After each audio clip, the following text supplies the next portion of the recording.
Nous allons maintenant explorer ensemble la notion d'interaction. Alors les interactions, c'est vraiment le nerf de la guerre. Pourquoi? Parce que l'excuse la plus commune dans le monde de l'entreprise, c'est « désolé, je n'ai pas eu le temps ». La gestion du temps, c'est vraiment la clé de la réussite de toute entreprise. Maintenant, Simple CRM n'est pas magique. Si vous ne savez pas gérer vos priorités, votre charge de travail, oui, Simple CRM va mettre en lumière vos échecs, mais ne va peut-être pas vous aider à avancer, à vous remettre en question. Donc, sous cette vidéo, il y a un lien vers une vidéo qui est plutôt d'un point de vue managérial, théorique, comment gérer son temps. Et je vous invite vraiment, vraiment à faire le travail de vous poser, vous remettre en question et analyser les conseils qui sont proposés. Donc je vais cliquer, Ops, je vous propose qu'on aille prendre un contact. Afficher tous mes contacts, puisque je n'en ai pas beaucoup. On va aller dans la fiche de Marc Cornet. Et on va donc créer une interaction. Donc pour ça, je descends dans l'interaction et je fais Ajouter. On voit que ça lie la société et Marc Cornet. Ok. Donc, première chose à faire, le sujet. Alors le sujet, il doit être intelligent. Il doit me permettre, en le lisant, de comprendre immédiatement de quoi il s'agit.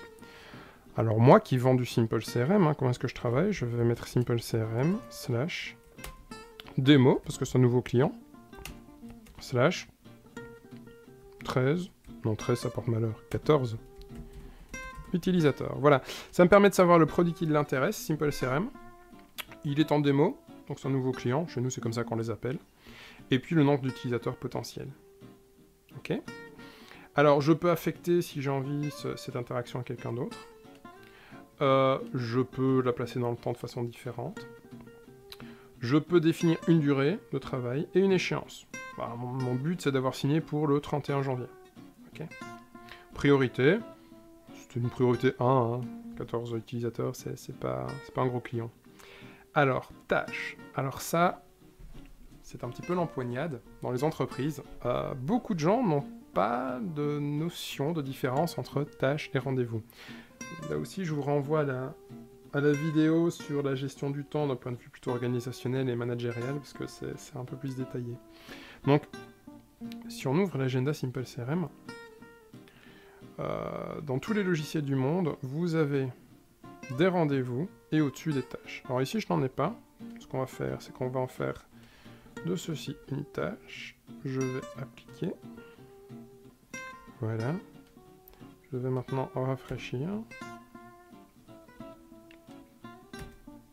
Hop, voilà. Vous voyez ici, maintenant, j'ai une petite tâche qui est apparue. Donc, qu'est-ce que c'est une tâche? Une tâche, c'est quelque chose qui doit être commencé à partir d'une certaine date, mais qui n'est pas figé dans le temps.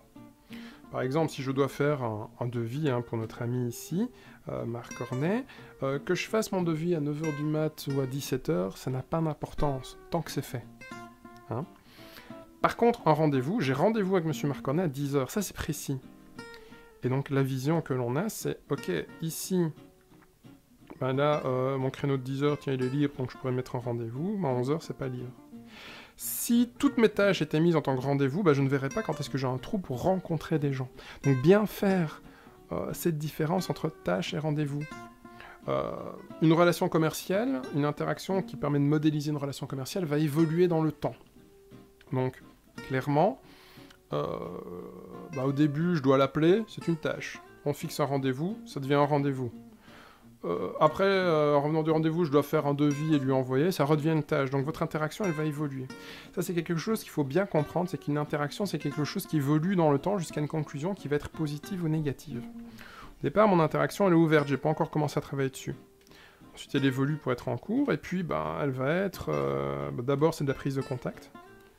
Puis, il va me dire qu'il est intéressé, on va passer sur une présentation produit, et on va évoluer jusqu'à une conclusion qui va être ou positive ou négative. Il va signer ou il ne va pas signer.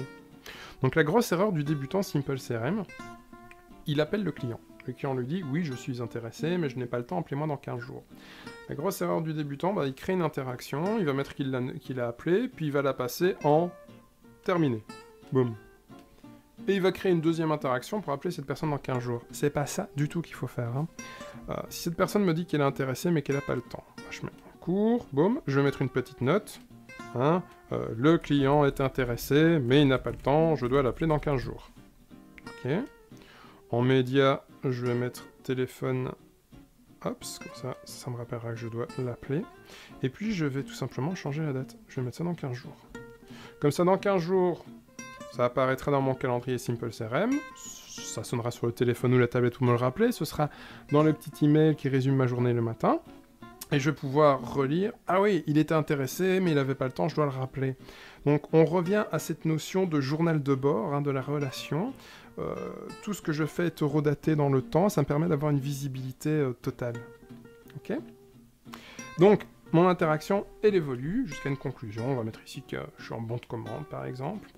Le média, bon, ça me permet d'avoir un petit peu une visibilité. Hein, tentative 1, échec au niveau du téléphone, il n'y a pas décroché. Tentative 2, échec, etc. Ça va vous permettre aussi de recracher un petit peu des statistiques. Mais ce qui est surtout super intéressant, c'est mettre rendez-vous avec rappel par email via API. Vous sélectionnez ça lorsque vous avez un rendez-vous et la personne va recevoir 2 rappels. Un rappel le jour avant et un rappel le jour même. Ça va permettre que les gens ne vous posent pas des lapins. Alors, le champ source, bon, on pourrait par exemple mettre LKN pour dire que je l'ai eu par LinkedIn. Suite, on pourrait créer une petite suite. Mais aucune obligation d'utiliser ces champs. Hein. Le seul champ obligatoire en fait dans une interaction, c'est un sujet. Le reste est accessoire, c'est à vous de voir. De même, si je ne sais pas le budget, j'ai pas besoin de mettre de budget. Si j'ai une idée du budget, ouais, je vais sans doute vendre à plus ou moins 3000 €. Voilà, je mets un budget. Si vous avez pris le module optionnel Simple RP, vous avez des boutons pour créer des devis, des bons de commande, des factures, des bons de livraison, etc. etc. Si vous ne l'avez pas, vous ne voyez pas ces boutons. Donc, pour l'aspect explicatif, devis, bon de commande, etc., vous retrouverez les vidéos dédiées en fait au sujet. Projet. Est-ce que cette interaction est liée à un projet ou pas? Très souvent, dans le cadre d'une vente, non. Par contre, si vous êtes sur une vente complexe de type appel d'offres, oui. Hein. Étape précédente, étape suivante, on y reviendra par la suite, quand on va voir les projets en détail. Là, on rentre dans une logique de gestion de projet avec du diagramme de Gantt, de l'héritage, etc., etc. Je pourrais créer une interaction étape suivante sur base d'un modèle. On va y revenir à la notion de modèle juste après. Horodatage, si j'ai envie de faire une petite note, je clique sur horodatage, comme ça eurodate, et je saisis ma petite note. L'autre possibilité est tout simplement de cliquer sur le micro et de parler. Je peux ajouter des documents, ou fusionner des documents. Alors ici, je n'ai pas de modèle de document. Je vous mettrai des liens vers la documentation par la suite. Donc modèle de document, je peux créer un contrat par exemple directement. Attacher des documents, vous faites Add File, boum, vous allez sélectionner un document, voilà, hop, vous le mettez dans le système, puis vous précisez par exemple, je sais pas moi, on va imaginer que c'est un bon de commande par exemple. On peut mettre une petite référence, etc. On peut lier également des documents qui sont présents dans du Google Drive, du Dropbox, sur un serveur local, un NAS, ce genre de choses. Là aussi, je vous renvoie vers la documentation détaillée qui se trouve sous la vidéo. On retrouve un petit bouton qui est bouton collaborer. Vous allez le retrouver partout dans le logiciel. Ça permet quoi? Je clique et je vais envoyer un email de collaboration. Par exemple, je vais demander à ma collègue Émilie de relancer ce client, donc je vais cliquer sur collaborer, ça va ouvrir mon client email, et puis je vais lui dire, écoute, contacte ce client, voilà, il faut que tu le relances. Elle reçoit cet email, elle clique, elle arrive directement dans l'interaction, donc ça permet de lier les choses assez simplement. Je réfléchis pour voir s'il y a d'autres petites choses intéressantes à préciser au niveau des interactions. Je sais que ça fait toujours un petit peu peur parce que les gens gèrent assez mal leur temps. Je vous invite vraiment, vraiment de tout cœur à lire les informations complémentaires que vous trouverez sous cette vidéo. Comme déjà évoqué, hein, ici j'ai modélisé une vente, mais j'aurais pu modéliser un achat. Hein. J'aurais pu modéliser du support client, j'aurais pu modéliser du suivi administratif, toutes sortes de choses. Les interactions, c'est tout ce qui interagit avec d'autres personnes. Ou même, ça pourrait même être des choses qui n'interagissent pas, ça pourrait être du travail personnel en réalité. Mais ça vous permet vraiment de tout modéliser.